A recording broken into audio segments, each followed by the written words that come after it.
असा खास मालवणी खरवस तुम्ही कधी खाल्ला आहे का? चिकाच्या दुधापासून बनणारा अस्सल मालवणी खरवस. नमस्कार, मी छाया. स्वागत आहे तुमचं छायाच कुक टाईममध्ये. चिकाच्या दुधापासून बनवलेला हा पारंपरिक गोड पदार्थ खूप चविष्ट लागतो. कोकणात बनणारा हा खास परफेक्ट सेट होणारा मालवणी स्टाईल खरवस कसा बनवायचा हे स्टेप बाय स्टेप मी या व्हिडिओमध्ये दाखवलं आहे. जर व्हिडिओ आवडला तर लाईक, शेअर आणि चॅनल सबस्क्राईब करायला विसरू नका. खरवस बनवायला आपल्याला लागेल चिकाचं दूध. दूध घेताना डेअरीवाल्याला विचारूनच घ्यायचं की हे दूध पहिल्या, दुसऱ्या की तिसऱ्या दिवशीचं आहे. कारण पहिल्या दिवशीचं दूध हे खूप घट्ट असतं. त्याप्रमाणे मग आपल्याला साध्या दुधाची क्वांटिटी घ्यायची आहे. एका भांड्यात मी 1 वाटी चिकाचं दूध घेतलं. हे चिक दूध दुसऱ्या दिवशीचं आहे, त्यामुळे मी 1 वाटी साधं दूध ॲड करणार आहे. दुधामध्ये घालूया अर्धा वाटी किसलेला गूळ. गूळ नीट विरघळेपर्यंत ढवळून घेऊया. आता हे मिश्रण गाळून घेऊया, कारण गुळामध्ये कचरा असतो तो निघून जातो आणि शिवाय खरवस मऊ होतो. गाळून घेतल्यानंतर आता हे बाजूला ठेवूया. छोटं मिक्सरचं भांडं घ्या. त्यात टाकूया 2 चमचे ओलं खोबरं, पाव चमचा जिरं, पाव चमचा हळद आणि दुधाचं मिश्रण 2 चमचे घालूया. लक्षात ठेवा, इथे पाणी अजिबात वापरायचं नाही. आता हे मिक्सरमधून अगदी बारीक म्हणजे कंदासारखं वाटून घ्यायचं. हे पहा, अशा प्रकारे मी बारीक पेस्ट करून घेतले.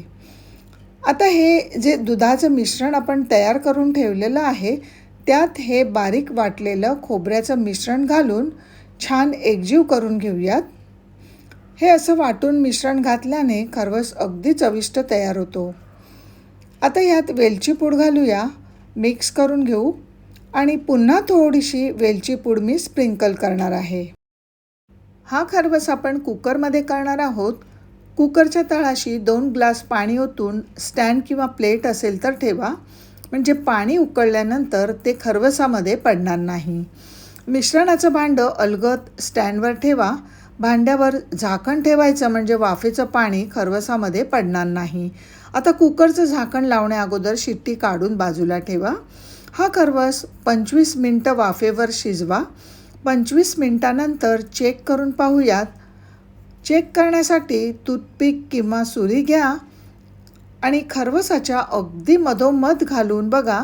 सुरीला जर का मिश्रण लागलं तर अजून 5 मिनटं पुन्हा शिजवून घ्यायचा, कारण प्रत्येकाच्या लहान मोठा कुकरवर अवलंबून आहे, तेव्हा कमी अधिक वेळ लागू शकतो.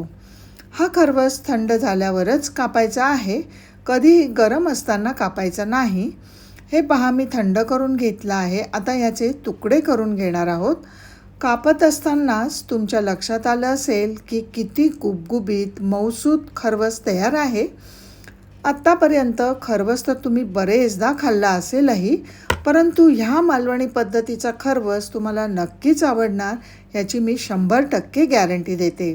तर तुम्ही देखील करून पहा, खाऊन पहा आणि कमेंट करून सांगा तुम्हाला हा खरवस आवडला का. रेसिपी आवडली तर एक लाईक नक्की करा. चॅनलवर पहिल्यांदाच भेट देत असाल तर सबस्क्राईब बटन दाबायला विसरू नका आणि बाजूचं जे बेल आयकॉन आहे ते प्रेस करा, म्हणजे माझ्या नवीन व्हिडिओची माहिती सर्वप्रथम तुम्हाला मिळेल. तर पुन्हा भेटूया अशाच एका इंटरेस्टिंग व्हिडिओसोबत. तोपर्यंत धन्यवाद.